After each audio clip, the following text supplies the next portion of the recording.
blastmusic247.com. We're changing the industry one artist at a time.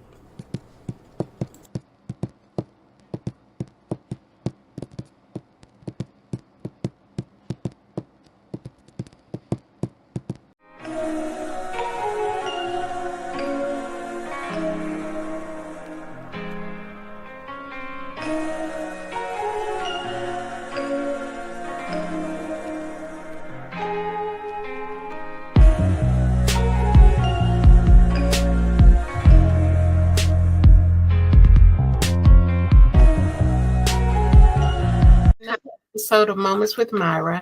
I'm so glad you're here today. We are having an important and inspired conversation with a woman who is truly dedicated to serving our community. Quamekia Shavers, aka Q, candidate for Forsyth County Commissioner at Large. Q is passionate about equality, opportunity, and making sure that every voice in the county is heard. She is a leader, a mother, and a community advocate who believes in bringing people together to create real change.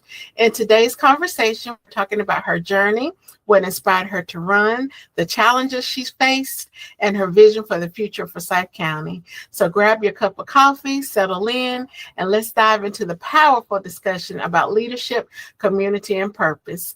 Thank you so much, Q, for being here. I really, really appreciate it. Now, for those who may not know you yet, can you share a little bit about who Q Shavers is beyond the campaign trail? Beyond the campaign trail, I am a mother of three. My eldest daughter is special needs, so I am all about inclusivity. I love being a part of the PTA at my kids' schools. I love volunteering at schools because I like to approach what I feel we have in deficit and inequality with how I can contribute back. And school is top for me because I believe, at least in my home, that school is my children's number one and only job. I love to dance. I love to travel. I love to eat. I love to cook. I love being a part of all of the amazing community-driven organizations that I'm affiliated with because they give me a broader platform to give back, because every organization I am associated with service to the community is top. It's our only existence, or I wouldn't spend my time and money there. Absolutely. So what inspired you to get into public service and decide to run for county commissioner? Well, to be quite honest with you, I grew up in a home where politics wasn't even discussed. The very first time I voted was at the illustrious Winston-Salem State University at the Anderson Center. We were in class and my friend said, "Hey, we're going to vote." And I said, "Okay," because peers listen to peers. And so I voted for the very first time at the Anderson Center. And then after that, there was a very political driven professor at WSSU, Dr. Little, who talked to us about the importance of voting. So I understood I needed to become a consistent voter, and which I did. And then the more I became involved in it, I became what I like to call a 5-star voter, where I vote in the primary and I vote in the general, and I vote every time I am eligible to vote, which a strong voter is voting every 2 years. But what catapulted me into the political world here locally was my old principal, Dr. Tony Burton. He actually was the principal of Vision Works, and this was a school that you end up in if you are kicked out of public school. Okay. So he was very impactful on my life, and I always looked at him as a father figure. And he said, "Hey, I'm running for county commissioner, and I want you to volunteer on my campaign." I volunteered on his campaign. I was approached by the Forsyth County Young Democrats and said, "Hey, will you be our president?" So the strategy that I put in place was so different and so new around here that everyone thought, you have a career in this. And I thought, in politics? And then I listened. I became the president of Forsyth County Young Dems, then to go on to be one of the vice presidents of the North Carolina Young Democrats. And it was history from there. I can't even imagine waking up one day and deciding, okay, politics is for me, especially when you grow up in a household where politics is not spoken about. And I'm so thankful that you brought up the 5-star voter, because I don't think a lot of people realize how important it is to make your vote count in every single election, even the ones that they feel don't matter or that their voice don't matter. It's important to show up each and every time. So now tell us a little bit more about your background, like where you're from and, your experiences that's prepared you for leadership.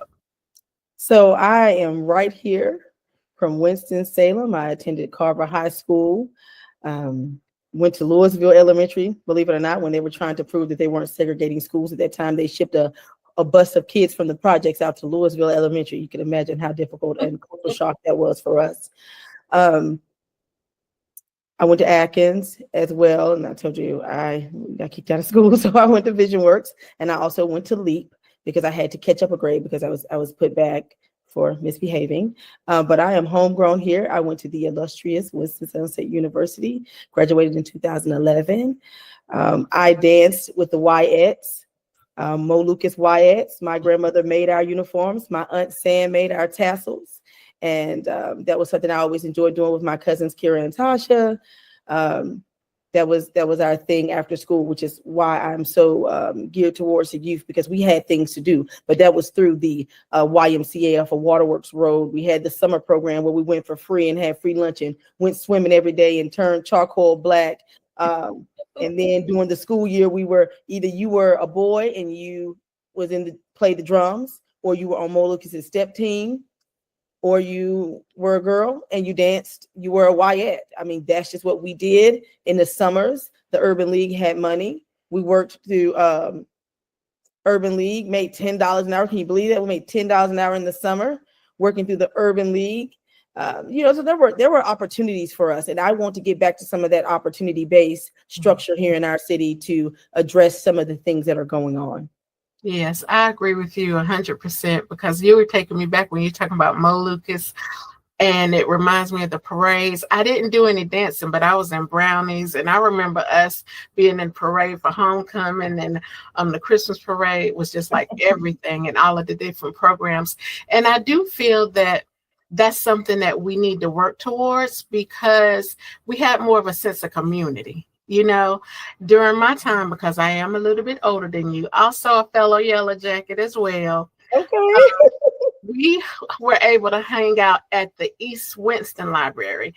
They had all kinds of programs at the East Winston Library, dance and piano and everything about the arts. And that was the best foundation for me, and built friendships and relationships and just community. Our parents didn't have to worry about where we were, what we were doing. And like you said, climbing trees, going swimming, honey, looking like a chocolate chip, but had the best time, the very best time. And so I do think that it's a good idea, because a lot of our kids are missing out on some of the wholesome fun that we had in community when we were younger. So now, was there a defining moment or issue that made you say, it's time for me to step up and run for office? Because me, myself, I can't even imagine that thought coming to my head. So what was the defining moment for you? So to be very honest with you, when I got into politics around the second year of working in politics and people really enjoying how I connected with the community, how I was able to, most importantly, galvanize voters.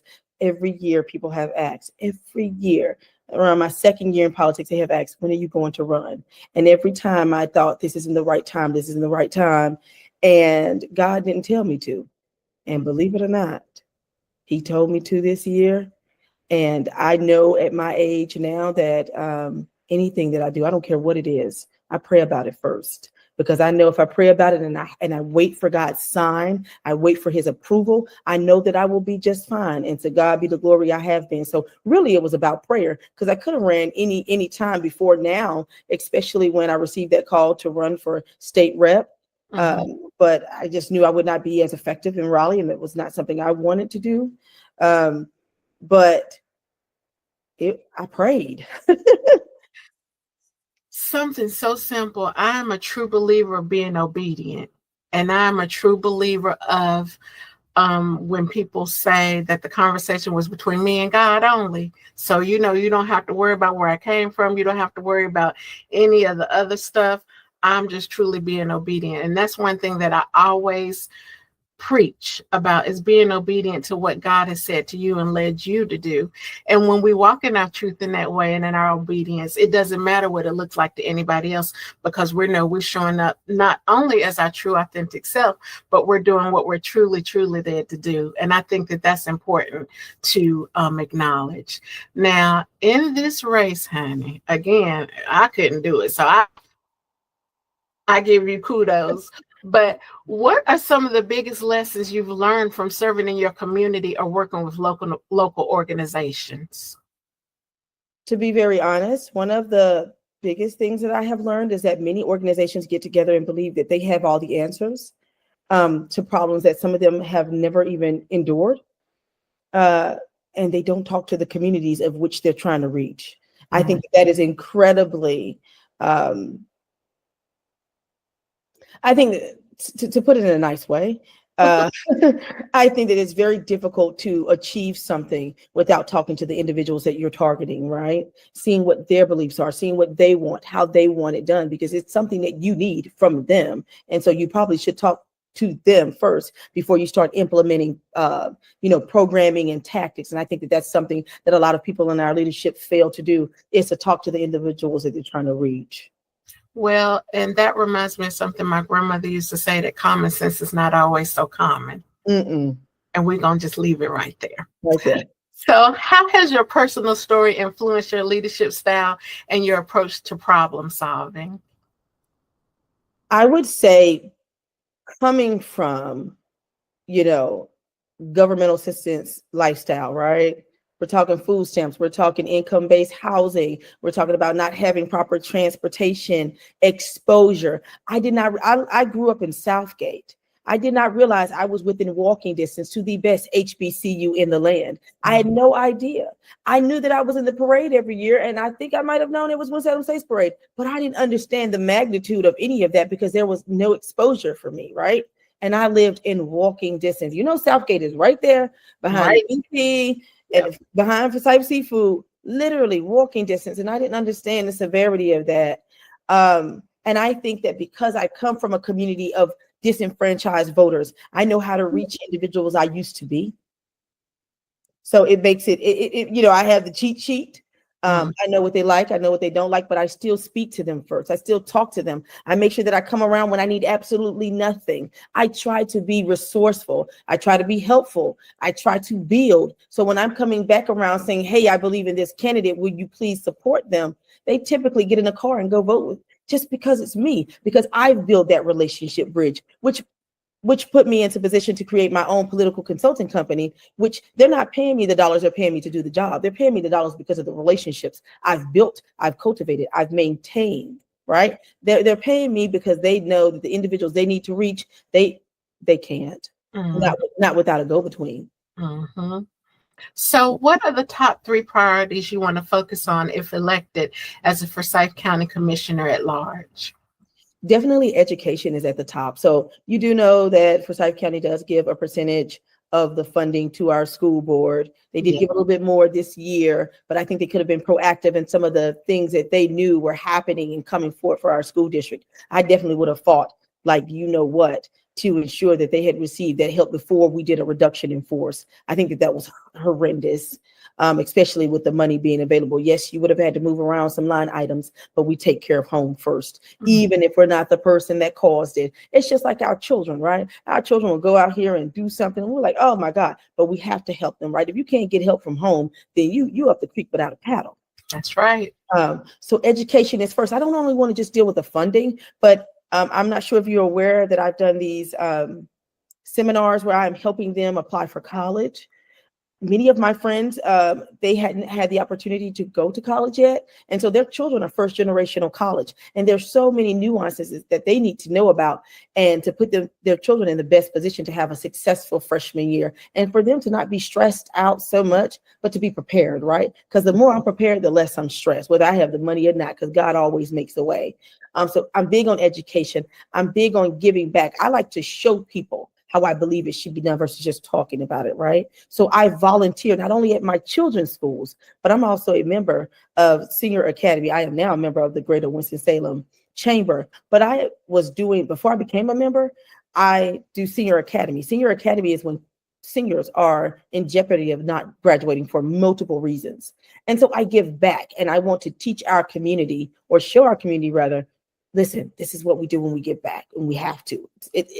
It's just a part of life, right? Voting, giving back, we are each other's village, right? And that's what I'm trying to show and cultivate under the realm of education.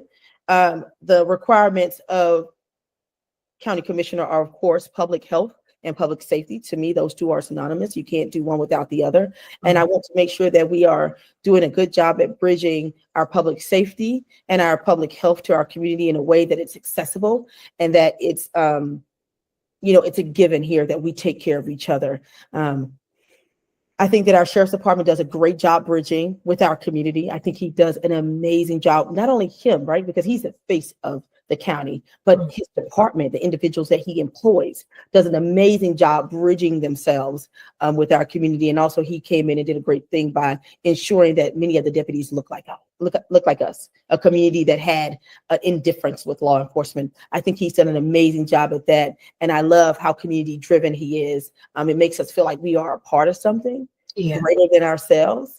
And that's the type of energy I also want to bring to the county commissioner board, that this is our county. This is your position. I don't run it. We work it together. And I want to also bring the last piece, which is pretty unique because I'm a realtor, affordable housing. I want to encourage home ownership within the Black and Brown community. I want to encourage an increase because we are on the lower numbers of home ownership, and teaching them about, the pride in home ownership. But also making sure that there are programs and education that is accessible to all constituents to build upon that. Because think about it like this: the county gets their money from taxes, right? Property taxes, mostly. So if I encourage more individuals to be homeowners, then we get to grow financially as a county, because then there's more people that we can get a little bit of tax money from to build this community to be better than what it is. I want to put the win back into Winston-Salem. Of course, it's county, so it includes Louisville, Clemens, and Kernersville, and things of that nature. But that's my platform, and that's really also why I'm big on education as well, because I want to encourage career-driven constituents, because that is going to financially build our community to a better place for our children and our grandchildren to grow up in. Well, and I think that this is a great segue into my next question about bridging the gap.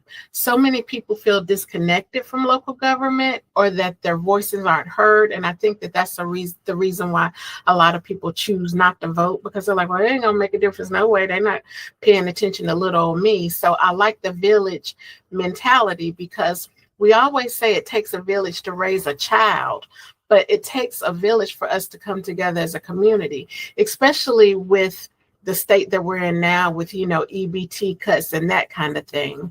So what are some of your plans to bridge the gap and make sure that every voice is heard, or at least that people feel more heard maybe this time around than they have before? So one thing is, I'm from North Carolina, but I'm actually from the show me state, right? I don't believe in just talking. I believe in showing people, right? And so that's why you'll find me at meetings standing up and speaking about the things that I know we care about. So that's number one, is actually showing them how to properly advocate. I go in there and I may be strong in my stance, but I'm always respectful. I always greet them. I always end with, a goodbye or whatever. I make sure I keep things respectful, even if I'm in disagreement with what they're deciding on. The second thing that I really think is important is that, probably this is the first, so let me switch that. If I'm in the room, you're in the room. Sometimes we have elected individuals who go into the room and we believe that they have our best interests at hand. And then when we come in the room, we see that they're doing something else. We don't know whose best interest is at, but it's not at the constituents, right? They forget that in government, the constituents are at the top. And then you get into local government positions. Like if I was to name the chart, it would be constituents, mayor, mayor pro tem, councils, city manager, city attorney. And the same would be for the county, right? And so constituents are first. And I think a lot of people we've put in office, they've been in there so long that they have forgotten that. Yeah. They've become comfortable, right? And they've become so comfortable that they are no longer considerate, right?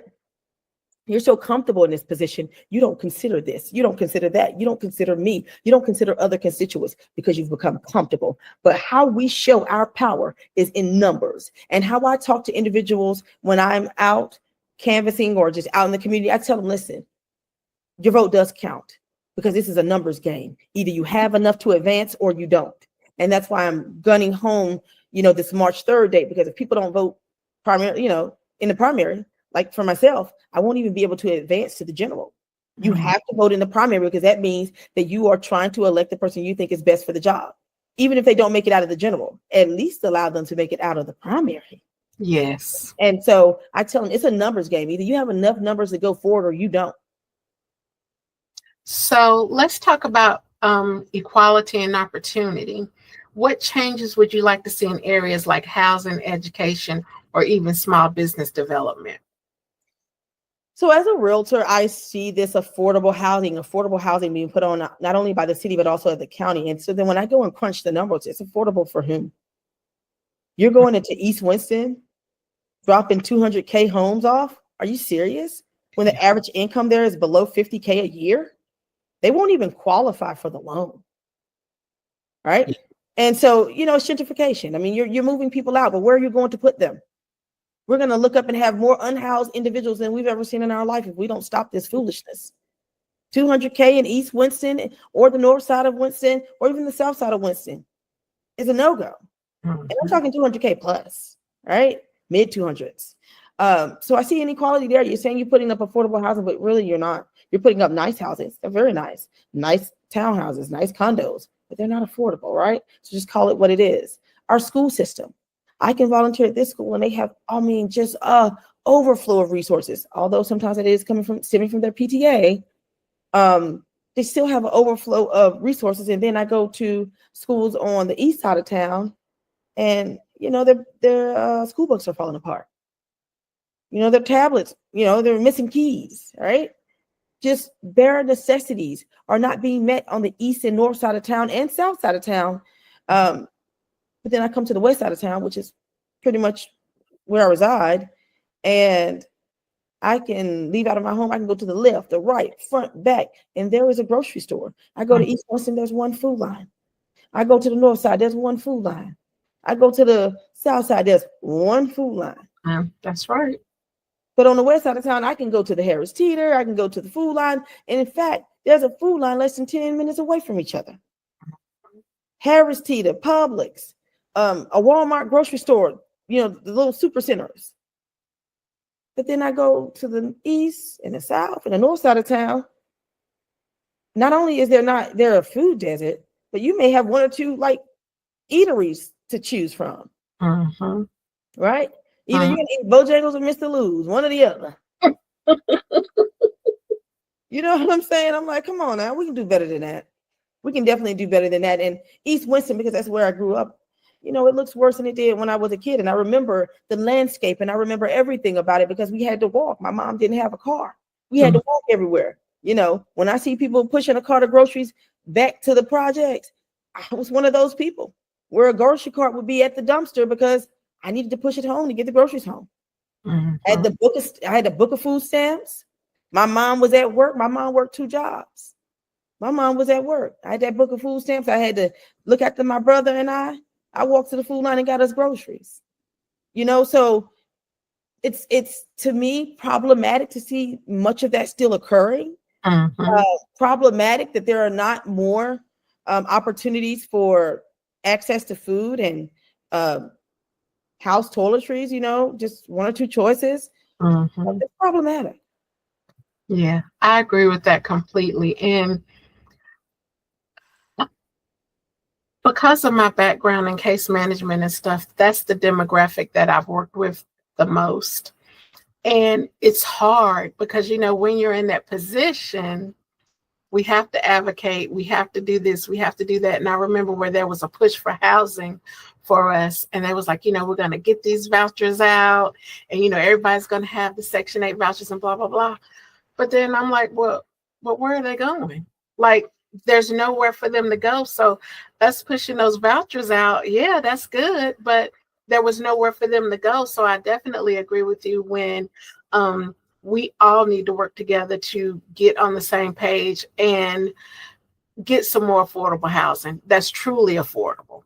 Because you think about it, they say they want you to show that you can have 3 or 4 times your rent.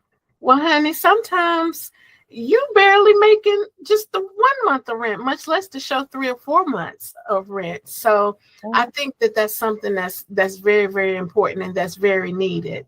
Now, Forsyth County is growing and changing very, very fast. So how do you balance growth with preserving community and affordability?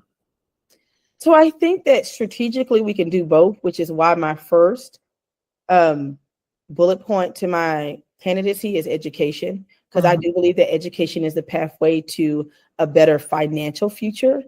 I saw it happen for myself, and I saw it happen for many others, and I really believe that. And with a better financial future will lead to more affordability. That everyone is not in this bracket of I can barely afford to eat or pay my rent or things of that nature. So that's why education is at the top for me. I think the more we continue to educate and put our constituents in a position to win, yes, we can grow with our community. But it's going to take time. It's going to take resources. It's going to take education. It's going to take dedication and participation from the community. I want to help you, but I need you to help me help you.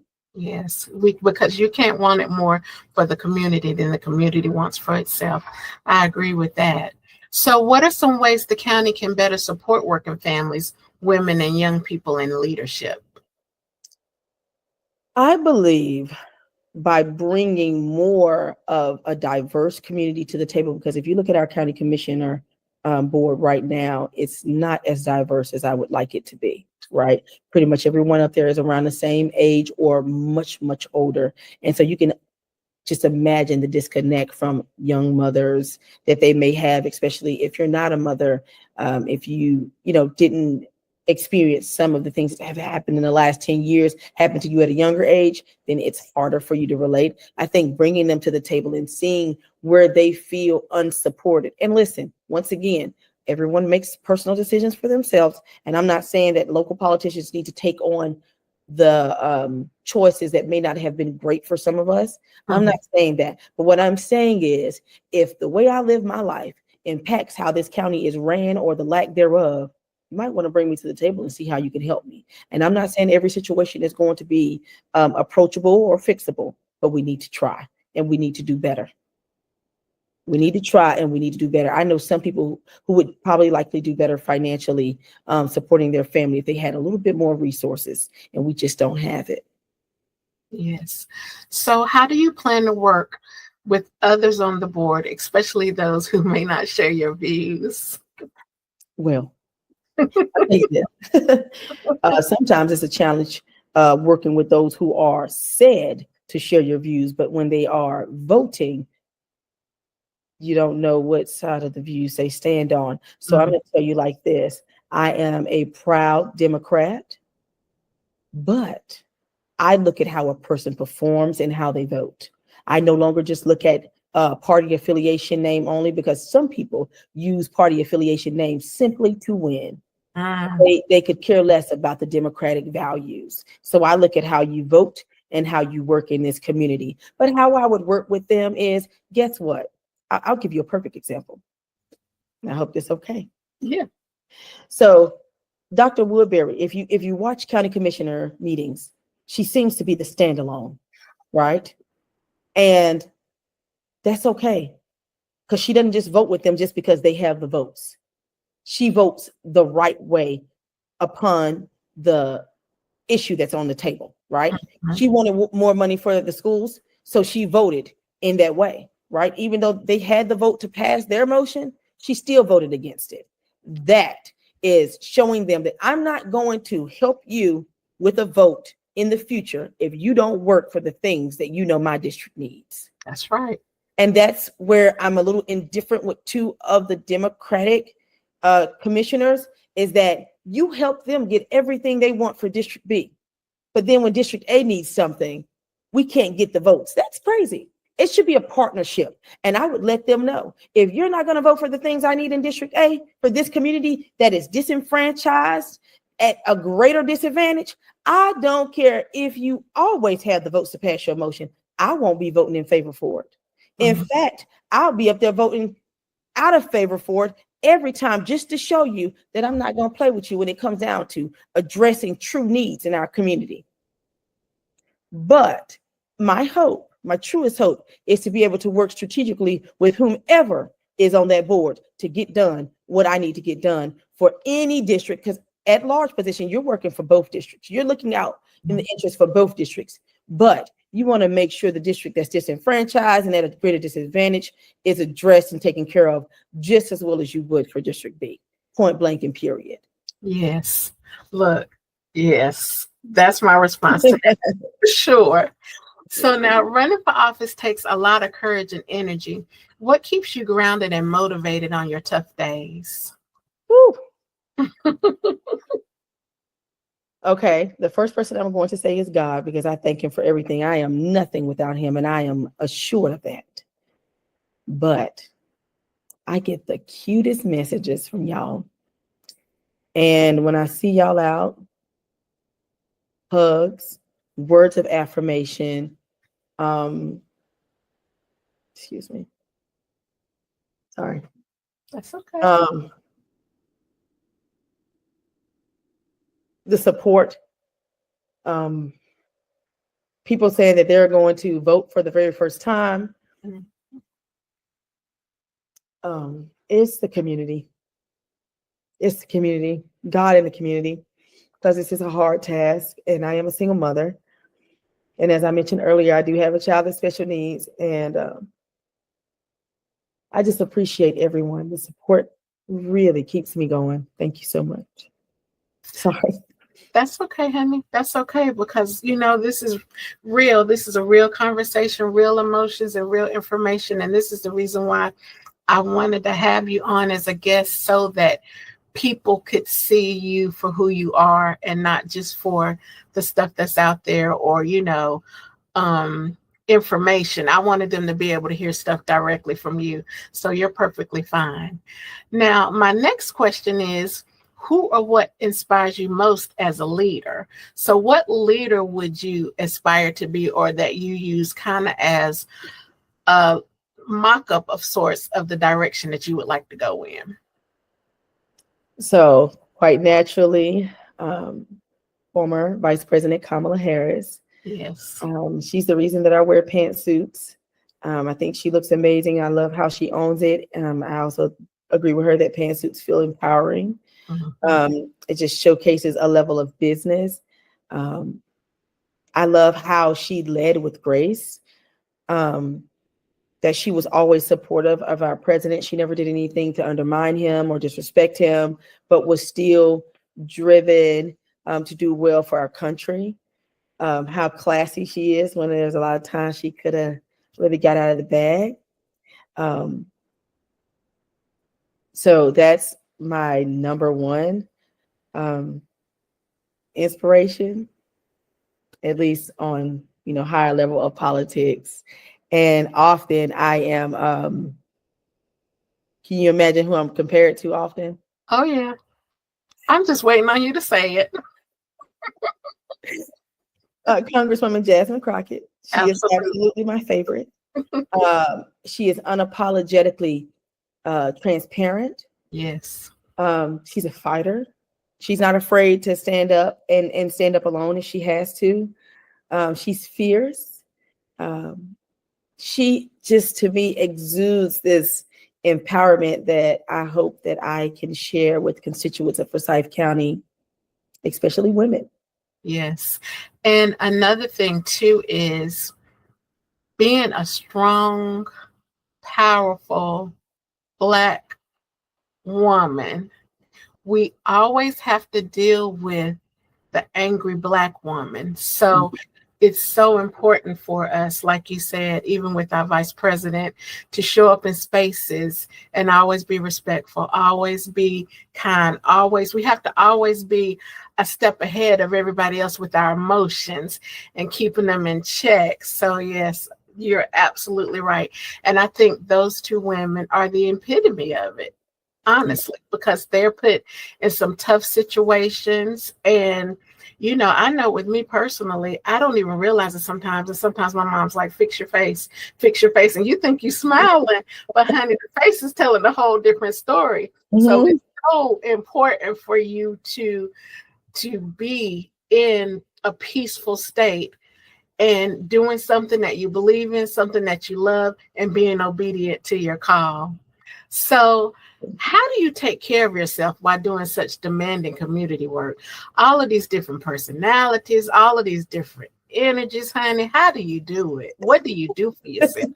'Cause, girl, I will openly say it couldn't be me. I couldn't do it. So I think the first thing that I do, which is not for everyone, because I was talking to another elected official about dealing with conflict or disagreements that I think go beyond a professional realm, is, and this is not for everybody, and I want to make that disclaimer. I address things typically the first time it happens. That's sometimes how I avoid it continually happening. And also, once I learned how, and this is something I learned in college, right? This is why I want everybody to go to college. I'm very biased. Once I learned how to read you and not curse at you and not call you a name, that's a superpower. Yeah. Right? Yeah. That is a superpower, being able to articulate yourself well. Like I said, I've been very open about this. When I was accepted into college by the grace of God, I did not read or write well. You will be able to tell that now. But I did not read or write well. And once I learned the power of words and forming them in such a way to get somebody together, that's pretty much one way of how I deal with things that are very stressful. And this is a very stressful and catty profession. It's the culture of it. But one of the things I do, I love to eat. You can probably tell that because I've gained weight, but oh well, it looked good on me, so I'm gonna rock with it. That's right. I love to eat. I love to cook. I love to dance. I love to travel. Those are the things that help move me along. You know, Yes. my kids. I can't forget my kids.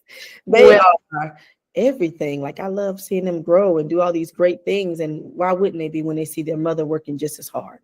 And that's what I was going to ask you too.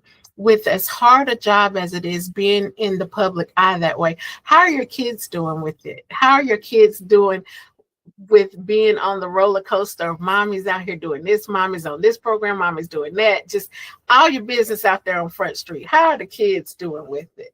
Well, they're still young, thank God, so they don't have social media. And one day King said, "Mom, I Googled you," and I almost died. I didn't know what. I said, "Don't ever do that. Don't Google me." But thank God for his Google search. Only positive things came up. Thank you, God. But they grew up in it. I have the cutest picture of when Dee Dee Adams was running for Congress and Sheriff Kimbrough was running for the very first time. And they are standing in front of their signs and they are, with me at all of these events. My kids, they don't mind it because they grew up in it. They understand it quite well. They know about canvassing, handing out literature at the polls because they've done it all with me. So they understand it. And I try to do a good job at balancing, which I don't always do. I try to do a decent job, rather, at balancing, not infringing on them having personal time. And because my kids are triathletes, they are in taekwondo, cheer, basketball. You know what I mean? So they run 5Ks. So my children are very, very active. And so they're used to the hustle and bustle, right? I don't watch TV, and people think I'm being dishonest, but I don't watch TV because I don't have the time. Neither am I at home in front of a TV. But balancing that for them, I think that they see that mommy goes to the ends of the earth to support the things that they love. And I think they just return that energy to me, and I'm grateful for that. That's a blessing. So when you're looking for Forsyth County 5 years from now, what do you hope people will say about your leadership? I hope they will be proud of me because I really want to make my community proud. That is important to me, which is why I try to be as transparent about anything and everything, even if I'm in the wrong. I think a lot of people struggle doing that, and they don't understand that people do recognize that you're human and that you will not operate in perfection at all times, and that when you're honest and you're open and you accept responsibility and accountability for your actions, I think people have a great deal of respect for you because people have shown a great deal of respect for myself. That I didn't get elected and leave them behind like some people have done to us. We helped get them elected and they have just abandoned us. I hope that I'm able to look back and see some of those programs that I really want to come back to help our youth are implemented and are striving, because I want to help our youth. I don't want to see another child, because 16 years old is a child. Make no mistake of how the law may look at them. 16 years old is a child. And I don't want to see any more of our children in headlines, whether they're on the opposite end of criminal activity or unfortunately they have succumbed because of criminal activity. I don't want to see any more of that. I want our children out here working. These young boys, they're talented. I know they are. They're smart. I know they can be. They need resources. They need opportunity. They need a better environment. And I want to be instrumental in helping provide that. I know I can't do it alone, but I want to be instrumental in helping provide it. So for listeners who want to support you or learn more about where they can connect with you online or community, where should they go to look for all things Q? Well, I'm on Instagram, Q for County Commissioner at Large, the same on Facebook. You can also follow me on my personal Facebook because I'm an open book. I have nothing to hide. All of my pages are open, wide open. You don't even have to request to be my friend. You can come check me out. Hundreds of people do every day. They come and check me out without even being my friend because my page is not private. And I'm typically out in the community. I ain't hard to find. I'm out working. Rest assured. So what's one message, excuse me, that you would like to leave with the people of Forsyth County as they prepare to vote? So this question is a little bit tricky for me, all right? Because one thing that people don't question is my work ethic. Because they see it, they have experienced it. Someone has said something great about it, even if they haven't been in a position to experience it firsthand. And so what I'm asking is that due to a very public issue, I'm asking the community to read the facts. Stay away from the salacious commentary, but read the facts and look at my work ethic and look at how the community has surrounded me, not only physically, but financially, which those records are public as well through the Board of Elections. You can log on and see how the community has given to me, especially members who are African-American, who are not accustomed to giving to any political candidate. I want you to see that support. I want you to see the doors that God continues to open for me. And I want you to take that in consideration if you have any doubt. Because I know people don't have doubt about my work ethic. That hasn't been come into question at all. But some personal things have. And you're more than welcome to talk to me about it. Because one thing I have and one thing I keep is a receipt. Honey, if people, the community at large, don't know nothing else about a Black woman, we keep all of our receipts. Even I've learned even the smallest, most minute thing that to somebody else looks like nothing. Keep everything, keep it all, because what you're not going to do is you're not going to try to call me out on something and not think that I'm prepared and ready for you. So I like that. And I think that that's a good note to end on. And something that was kind of playing in my mind as you were answering your last question is, may the work that I've done speak for me.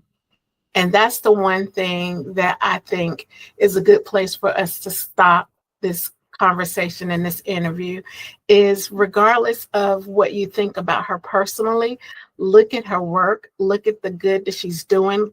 The one thing, and I told you this, the one thing for me is I like being educated. I like how you explain things and break things down about the Board of Elections and the county commissioners, and you give us all of the ins and outs to have us have a better understanding. And it makes me want to show up, because I don't always show up for the small, primaries. I'm going to just be honest with you. But I need you. Following you and learning more, about the process and the stuff that we don't see, it makes you want to be more hyped about it. It makes you want to make sure that your voice matters. It makes sure that you want people to understand how even somebody like me, just one person in the community, can make a difference. So I really, really appreciate you for coming on this morning and sharing this space on this rainy Monday morning. I really, really do appreciate it. Thank you. Thank you so much for having me. Absolutely. What an incredible conversation this has been with Q Shavers. I love hearing from women who lead with heart and purpose, and it's clear that Quamekia, I said I was going to get this right. Q is committed to make Hyde County stronger, more inclusive, and full of opportunity for everyone. If you want to learn more about her campaign or get involved, make sure you visit her website or connect with her on social media. And most importantly, remember to vote in the upcoming election. Every voice matters and every voice counts. Thank you for tuning in to Moments with Myra. Until next time, keep shining, keep showing up, and keep believing that your moment is now.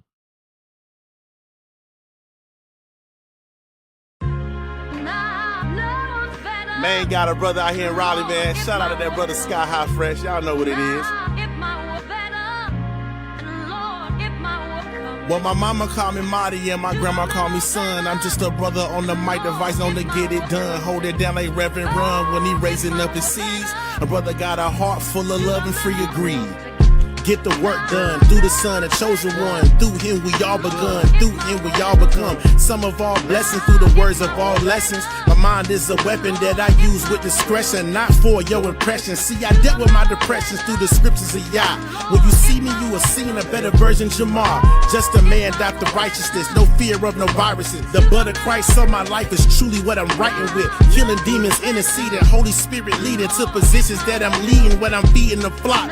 Just a servant out here working while I'm touching the block. Souls thirsty and they hungry, you gon' feed them or not? Or try to scram for the gram as you lie for the props? I can look in your eyes and see the soul of an eye. That mellow, yeah. I'm an educated son of the only true son. Elohim representing, it's only just begun. Linked up with my brothers, now we brighter than the sun in the solar system. Now my brother's spitting what he is, representing with my kids and my whiz on the earth. Every single second on this turf is home birth. I mean, home turf, homie, is a birth of blessing. Hope you rewind that so you can get the lesson. See, my uncle called me Shiny and my mama called me Son. I'm known for making beats and flipping rhythms on the drums. Mix the hi-hat with the snares, yeah, that's my native tongue. Then I mix that with the spirit of God and I become one of one. Excalibur, slicing up the ways of the evil one. Remember when we used to go to Eastland just to pick up something? Shooting my shot at any culture like I'm feeble, son. Not realizing the enemy had me feeble, son. In my mindset, mind gone. At that time, NETI song was my theme song. Rubber band, man. Yeah, that was my motivation. Top back on 24s, that was the correlation. Until God touched my soul and gave me separation. Yeah, in the word of God, I found my declarations. I started speaking that word, found my levitation. On anything that's negative, found my elevation. I'm an educated son of the only true son. Elohim representing, it's only just begun.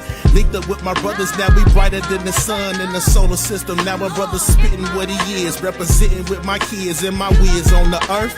Every single second on this turf is home birth. I mean, home turf, homie, is a birth of blessing. Hope you rewind that so you can get the lesson.